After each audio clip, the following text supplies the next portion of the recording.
Hello दोस्तों, नमस्कार। दिव्यम IAS team की तरफ से आप सभी का स्वागत है। मेरा नाम है आकाश श्रीवास्तव। तारीख है आज 3 नवंबर 2022 और हम बात कर रहे हैं द हिंदू के डेली एडिटोरियल एनालिसिस को आसान भाषा में समझने की। इसका फ्री पीडीएफ और दूसरे वैल्यू एडेड मटेरियल आपको हमारे टेलीग्राम ग्रुप में मिल जाएगा, लिंक डिस्क्रिप्शन में दिया हुआ है। आगे बढ़ने से पहले चैनल को लाइक, शेयर और सब्सक्राइब करना ना भूलें, जिससे क्वालिटी कंटेंट हम आप तक लाते रहें। आज के सेशन में द हिंदू के 2 एडिटोरियल आर्टिकल डिस्कस किए जाएंगे। आज का पहला एडिटोरियल आर्टिकल रहेगा सीड्स ऑफ होप और दूसरे एडिटोरियल आर्टिकल में बात होगी a chance to expand the world's biosphere footprint. One by one दोनों ही एडिटोरियल आर्टिकल के सार अथवा क्रक्स को आसान भाषा में समझने का प्रयास करेंगे। चलिए आज के सेशन को शुरू करते हैं। आज का पहला एडिटोरियल आर्टिकल है सीड्स ऑफ होप, आशा के बीज। Scientific consent must dictate product availability to farmers and consumers. वैज्ञानिक सहमति से किसानों और उपभोक्ताओं को उत्पाद की उपलब्धता तय करनी चाहिए। आर्टिकल में बात हो रही है अभी हाल में ही जेनेटिक इंजीनियरिंग अप्रेजल कमिटी द्वारा सरसों की एक वैरायटी धारा मस्टर्ड हाइब्रिड 11 अथवा DMH11 को इन्वायरमेंटल क्लियरेंस मिल जाता है कि सरसों की इस वैरायटी को, जो कि GM मस्टर्ड कहलाएगा, जेनेटिकली मॉडिफाइड मस्टर्ड, इसको इन्वायरमेंटल क्लियरेंस मिल जाता है। अभी ये कुछ ही कदम दूर है। अगर आगे की जो भी कार्रवाई है पूरी हो जाती है मिनिस्ट्री से और जो क्लियरेंस बचे अगर मिल जाते हैं तो कुछ समय बाद हमारे खेतों में सरसों की ये वैरायटी लहलहाती दिख सकती है। अब जब हम बात करते हैं जेनेटिक मॉडिफाइड क्रॉप्स की, तो बेसिकली जो क्रॉप होते हैं उनके जीन में थोड़ा सा परिवर्तन किए करने का प्रयास होता है, जिससे कि जो फसल है वो और ज़्यादा बेहतर हो सके। और इस केस में सॉइल बैक्टीरियम, इसके जीन का इस्तेमाल किया जा रहा है, जो कि सरसों को एक सेल्फ पॉलिनेटिंग प्लांट बनाता है क्रॉस करके दूसरे वैरायटी से, जिससे कि जो हाइब्रिड वैरायटी जब प्रोड्यूस हो जाती है तो बेसिकली जो हाइब्रिड वैरायटी होती है ये जो प्रेजेंट की जो वैरायटी है इससे कई मामलों में इसको बेहतर बनाने का प्रयास किया जाता है, जैसे कि इसकी उत्पादकता ज़्यादा हो, जो तेल निकलता है, जो ऑयल सीड निकलता है वो ज़्यादा इसमें निकले। और आज भी अगर हम भारत की बात करते हैं तो हमारे पास सरसों की कई सारी किस्म मौजूद हैं, बावजूद इसके भारत नेट इम्पोर्टर हो जाता है। क्योंकि जब खेतों में जो सरसों हैं इनकी जब उत्पादकता की बात आती है कि प्रति हेक्टेयर कितना सरसों उत्पाद हो रहा है और जो उत्पाद हो रहा है उससे जो ऑयल सीड होते हैं वो कितना निकल रहा है, तो वो काफ़ी कम है। और चूंकि अभी रिसेंट में रशिया यूक्रेन जो युद्ध चल रहा है उससे ये समस्या और ज़्यादा बढ़ गई है। अब आगे बात कही जा रही है कि ऐसा नहीं है कि सरसों को जो जेनेटिकली मॉडिफाइड क्रॉप सरसों के लिए अप्रूव करने का मुहिम अभी रिसेंटली चला हो, दशकों पहले ये बातें शुरू हो चुकी थी। पर चूंकि कई सारे जो संवेदनशील ग्रुप होते हैं, इन्वायरमेंटलिस्ट हैं, इवन कई जो किसान के संगठन हैं वो भी कई बार ऐसा मानते हैं कि यदि जो जीएम क्रॉप्स हैं, जो जेनेटिकली मॉडिफाइड जो क्रॉप्स हैं, अगर ये मास लेवल पे इनको अप्लाई किया जाएगा फील्ड्स में, खेतों में, तो ये नुकसानदायक भी सिद्ध हो सकता है। अब इसी में कुछ एग्जाम्पल की बात कही जा रही है। जिस तरीके से जो टॉप साइंटिस्ट हैं, एग्रीकल्चर एक्सपर्ट हैं, उन्होंने इससे पहले भी जो GEAC का अप्रूवल होता है, जेनेटिक इंजीनियरिंग अप्रेजल कमेटी का, जो अभी रिसेंट में इसको मिला है, इससे पहले 2017 में भी इसको मिल चुका था। किंतु जब कई सारे इसको लेकर प्रोटेस्ट होने लग गए तब वापस कई एडिशनल टेस्ट के लिए इसको वापस डाल दिया जाता है। और इससे पहले 2009 की बात करते हैं तो बीटी ब्रिंजल, इसको अप्रूवल मिलता है, किंतु सरकार द्वारा, उस समय यूपीए की गवर्नमेंट रहती है, जब काफ़ी प्रदर्शन होता है तो इसको वापस कर लिया जाता है। बात करते हैं, जब खेती की बात करते हैं, एग्रीकल्चर की बात करते हैं, तो जो 3 सब्जेक्ट होते हैं, यूनियन, स्टेट और जो कॉन्करेंट लिस्ट होती है, उसमें एग्रीकल्चर स्टेट का लिस्ट हो जाता है, स्टेट का सब्जेक्ट होता है। और ऐसे में जब स्टेट का सब्जेक्ट होता है तो कई बार सेंटर और स्टेट के बीच में टसल होता है, राजनीति भी बीच में आ जाती है। और ओवरऑल जब बात होती है कि क्रॉप्स के लिए क्या बेहतर है, फील्ड के लिए क्या बेहतर है, तो इनको राजनीति से परे अगर देखा जाए तो ज़्यादा बेहतर होगा। आगे ये भी बात कही जा रही है, जो ये रिसेंट वैरायटी है DMH11, ये अकेले सारे जो समस्या है, अगर हम खाने वाले तेल की बात करते हैं तो इसको अकेले ये वैरायटी सॉल्व नहीं कर पाएगी। कई और भी जीएम वैरायटी की आवश्यकता ज़रूर पड़ेगी। और ऐसे में जो प्राइवेट प्लेटफॉर्म होते हैं उनको भी इसमें योगदान देना पड़ेगा। खुद का हाइब्रिड वैरायटी तैयार करना होगा। सिर्फ अकेले सरकार द्वारा ये चीज़ें नहीं संभव है कि बड़े मास स्तर पर सब कुछ अकेले हैंडल कर सकता है। आगे ये बात कही जा रही है कि सरकार को भी जो अप्रूवल होता है इसको देने के बाद एक ऐसा सिस्टम बनाना चाहिए जहां पर किस फसल को अप्रूव करना है अथवा नहीं करना है, इसको डिसाइड करने का जो जिम्मा होता है ये बेसिकली जो वैज्ञानिक होते हैं, साइंटिफिक कंसेंट उनके माध्यम से हो जाए, न कि इसमें राजनीति दखल अंदाजी करे। क्योंकि जब बात होती है कि अंतोगत्वा देश में खाद्यान्न उपलब्धता की बात होती है, तो अगर बेहतर खाद्यान्न उपलब्ध होगा, साइंटिफिक तरीके से सेफ फूड होगा, तो जो मास लेवल है हमारे यहाँ पे उनके लिए वो हर तरीके से हितकारी ही सिद्ध होने वाला है। अगले आर्टिकल में अब बात होगी दुनिया के जीव मंडल पदचिन्ह का विस्तार करने का मौका, a chance to expand the world's biosphere footprint. इसमें आगे बढ़ने से पहले बायोस्फीयर क्या कहलाता है इसको समझना आवश्यक होगा। बायो स्फीयर बहुत शॉर्ट में हम समझने का इसमें प्रयास करेंगे। दो शब्दों से मिलकर बनता है, एक होता है बायो, एक होता है स्फीयर। बायो का मतलब जहां पर लाइफ हो, और स्फीयर का मतलब वो स्पेस हो। तो ऐसा एक स्पेस, ऐसा स्थान जहां पर जीवन मौजूद हो अथवा जीवन संभव हो। हिंदी में इसको कह दिया जाता है जैव मंडल। ऐसा मंडल जहां पर जीवन संभव हो। अब बात करते हैं जीवन कहां पर संभव होता है, जीवन अथवा लाइफ की बात करते हैं तो एक नैरो निश बनता है अर्थ की। अगर हम बात करें जहां पर एटमॉस्फेयर, लिथोस्फेयर और हाइड्रोस्फेयर, ये तीनों एक साथ जहां पर मिलेंगे, अगर एक छोटे से वेन डायग्राम से हम समझें तो ये देखिए, ये छोटा सा एक वेन डायग्राम हो गया। ये हो गया हमारा एटमॉस्फेयर, ये हो गया हमारा लिथोस्फेयर, ये हो गया हमारा हाइड्रोस्फेयर। एटमॉस्फेयर वायुमंडल, लिथोस्फेयर स्थलमंडल, हाइड्रोस्फेयर जलमंडल। तो बेसिकली ये देखिए यहाँ पे जहाँ पे जलमंडल, स्थलमंडल और वायुमंडल, ये तीनों का संगम जिस स्थान पर होता है, तो बेसिकली ये जो छोटा सा जो निश होता है जहां पर तीनों की मौजूदगी होती है वहां पर जीवन संभव होता है, और इसी को जैव मंडल कह दिया जाता है। तो आर्टिकल में बेसिकली पूरे आर्टिकल में चूंकि बायोस्फीयर और जैव मंडल की बात होगी इसलिए इसको संक्षेप में समझना आवश्यक था। अब आर्टिकल में बात हो रही जिस तरीके से आज का दिन 3 नवंबर दुनिया का पहला international day of biosphere reserve के रूप में मनाया जा रहा है। और अब बात कर सकते हैं कि जो world network of biosphere reserve WNBR 1971 में इसकी स्थापना होती है।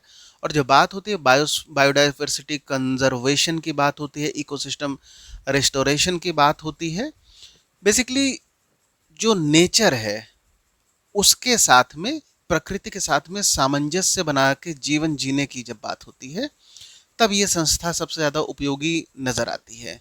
आज की बात करें तो दुनिया भर में लगभग 738 बायोस्फीयर रिजर्व हैं 134 देशों में। भारत में इनकी संख्या 12 है, और श्रीलंका में 4, मालदीव में 3, इवन बांग्लादेश, भूटान और नेपाल में कोई भी बायोस्फीयर रिजर्व आज के समय पे मौजूद नहीं है। इसके आगे बात हो रही है आर्टिकल में जिस तरीके से जो मैप नेटवर्क होता है मैन एंड बायोस्फीयर रिजर्व। इसके तहत प्लान किया जा रहा है कि 2023 तक और ज़्यादा बायोस्फीयर रिजर्व को स्थापित किया जाए डिफरेंट डिफरेंट कंट्रीज में। और इन सब में जो यूनेस्को होता है उसकी भी भूमिका इम्पॉर्टेंट हो जाती है, क्योंकि जो प्रोफेशनल एनालिसिस होता है, प्रोफेशनल हेल्प होता है, वो इस यूनेस्को द्वारा प्रोवाइड किया जाता है। अब आगे बेसिकली ये भी बात हो रही है जिस तरीके से 2023 तक ये प्रयास है कि भूटान को और इसके अलावा भारत के जो नॉर्थ ईस्ट हैं और सुंदरबन बांग्लादेश रीजन में, वहाँ पर फोकस किया जाए नए बायोस्फीयर को किस तरीके से इस्टेब्लिश करना है उसके लिए। अब आगे world network of biosphere reserve WNBR, basically इसकी बात कही जा रही है कि इसमें एक कलेक्शन कह सकते हैं या अमेजिंग एक नेटवर्क कह सकते हैं, जो डिफरेंट साइट्स होते हैं बायोस्फीयर रिजर्व के पूरी दुनिया भर में, उनका एक नेटवर्क स्थापित होता है। और इसका उद्देश्य ये होता है कि आपसी सहयोग हो, कि जो नॉलेज है, एक्सपीरियंस है, सबको शेयर किया जाए, जिससे कि जो भी दुनिया भर में बेस्ट प्रैक्टिसेस हैं उसको प्रमोट हो सके, ट्रांसपेरेंसी बन सके, सभी देश अपने जो रिजर्व है उनको और ज़्यादा बेहतर तरीके से संचालित कर सकें। अब चूंकि हम लगातार जो पृथ्वी है उसके संसाधनों का दोहन करते हैं, तो पृथ्वी की भी जो कैरिंग कैपेसिटी होती है, कैरिंग कैपेसिटी को हम सिंपल ऐसे समझ सकते हैं कि सस्टेनेबल किस तरीके से पृथ्वी रहेगी। आज जितने संसाधन हमारे लिए हैं, क्या उतने ही संसाधन आने वाली पीढ़ी के लिए बचेंगे? यदि उत्तर हाँ में है तो बिल्कुल पृथ्वी की कैरिंग कैपेसिटी अभी एक्सीड नहीं हुई है, और अगर उत्तर ना में है तो निश्चित तौर पर कैरिंग कैपेसिटी पृथ्वी की एक्सीड हो चुकी है। और आज के समय में इसका उत्तर क्लियर कट ना है, क्योंकि अतिशय दोहन हो चुका है संसाधनों का। और यदि बिना पृथ्वी की कैरिंग कैपेसिटी को वापस रिबिल्ड करने पर अगर फोकस किए बिना ये दोहन लगातार अगर होता जाता है, तो आने वाली पीढ़ी को हम ऐसी पृथ्वी नहीं दे पाएंगे।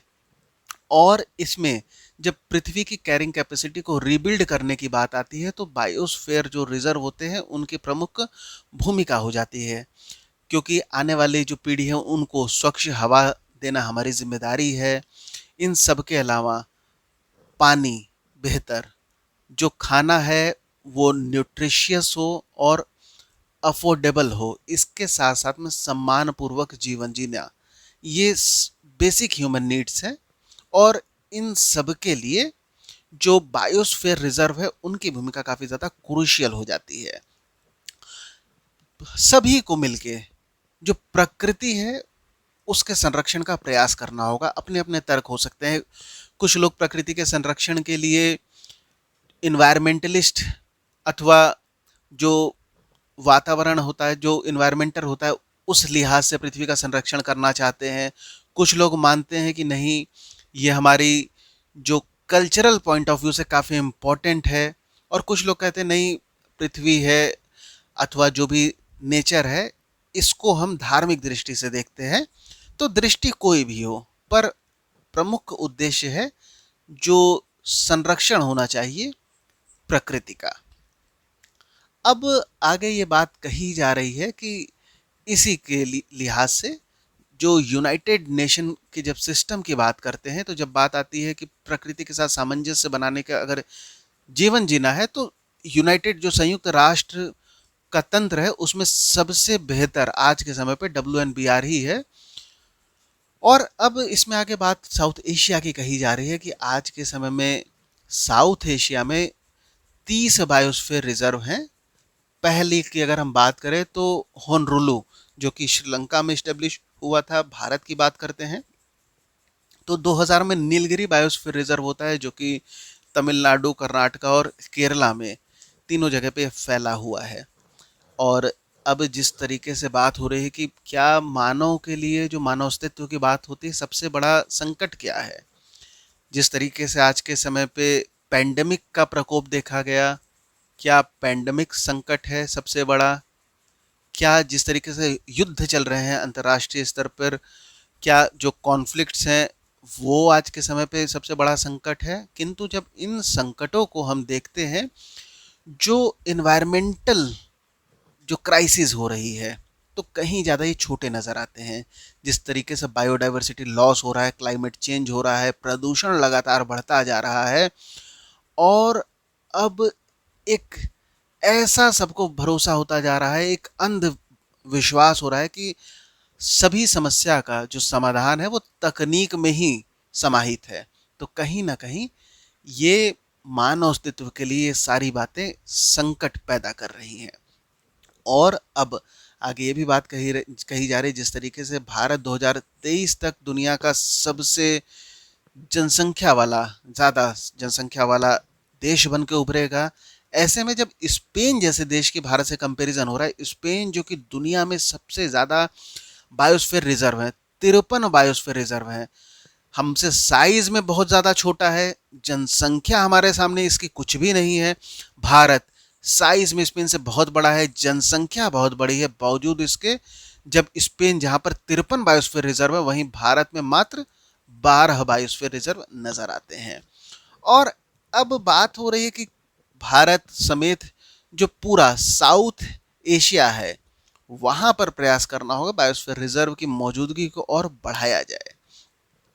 अब इसमें आगे बात कही जा रही है कि जिस तरीके से साइंस बेस्ड मैनेजमेंट प्लान को ज़रूरत होगी, साथ साथ में जो लोकल सॉल्यूशन ढूंढना पड़ेगा, हर जगह का अलग टेलर मेड सॉल्यूशन हो सकता है, स्थान स्थान पर वो निर्धारित करेगा कि वहाँ के लोग प्रकृति के साथ किस तरीके से बेहतर सामंजस्य बैठाकर आगे बढ़ सकते हैं, जो प्रकृति है उसका संरक्षण कैसे किया जा सकता है। इसमें साइंटिफिक और जो लोकल सॉल्यूशन है दोनों को मिक्स करके देखना होगा, जो बेस्ट प्रैक्टिसेस आएगी उसको ही अप्लाई करना चाहिए। और आज के समय में इसके अलावा जो समस्या और ज़्यादा बन चुकी है, वो समस्या हो चुकी है कि किस तरीके से जो स्वच्छ एनर्जी है, स्वच्छ ऊर्जा, इस पर और ज़्यादा काम होना चाहिए। इसके अलावा जो बच्चों से लेकर वयस्कों बुजुर्गों सभी में इन्वायरमेंटल एजुकेशन और इन्वायरमेंटल के प्रति अवेयरनेस को बढ़ाने की आवश्यकता है। इन सब के अलावा वाटर और वेस्ट मैनेजमेंट, इसको सभी के बीच में और ज़्यादा लोकप्रिय बनाने की आवश्यकता है। और इन सब के साथ साथ में जो साइंटिफिक रिसर्च और मॉनिटरिंग है वो इसको सपोर्ट करते करें, ऐसे तरीकों को और ज़्यादा प्रमोट करने की आवश्यकता आ चुकी है। और बेसिकली जिस तरीके से बात हो रही है कि जब बात होती है कि जब बायोस्फीयर रिजर्व इसको नॉमिनेट करने की बात होती है, तो हर देश की जो केंद्रीय सरकार है उसकी भूमिका इसमें सबसे ज़्यादा महत्वपूर्ण हो जाती है। और जब सरकार द्वारा आगे अपने देश की साइट को नॉमिनेट किया जाता है, तो अब इसके बाद यूनेस्को द्वारा कई सारे एग्जामिन किए जाते हैं, तब जाके अंतोगत्वा लास्ट में अगर सारे पैमाने पर खरा उतरता है, तब उस साइट को यूनेस्को अप्रूव करता है बायोस्फीयर रिजर्व में। और अब आगे ये भी बात कही जा रही है, चूंकि दक्षिण एशिया की बात करें तो बहुत से ऐसे देश हैं जिनके पास अभी एक भी बायोस्फीयर रिजर्व नहीं है। चूंकि जो इसमें कई सारे उपाय की भी बात कही जा रही है, एक अव्वल तो जो फिनेंशियल सपोर्ट, वित्तीय जो सहायता होती है, जो अमीर राष्ट्र हैं उनके द्वारा भी इसमें मुहैया कराई जा सकती है। जो प्राइवेट सेक्टर हैं वो अपने रोल को और ज़्यादा बेहतर कर सकते हैं। बांग्लादेश, भूटान, नेपाल जैसा देश जहां पर असीमित संभावनाएं हैं, बावजूद इसके ऑफिशियली एक भी बायोस्फीयर रिजर्व नहीं है, इनको प्रायोरिटी लिस्ट में करना होगा। और अब एट लीस्ट 2025 तक बात कही जा रही है कि एक बायोस्फीयर रिजर्व बांग्लादेश, भूटान और नेपाल में होना चाहिए। और भारत की बात कही जाए तो जो मौजूदा 12 हैं, इनसे और संख्या बढ़ाने की आवश्यकता। नॉर्थ ईस्ट हमारा असीम वहाँ पर संभावनाएं छिपी हुई हैं, वहाँ पर हम आगे देख सकते हैं।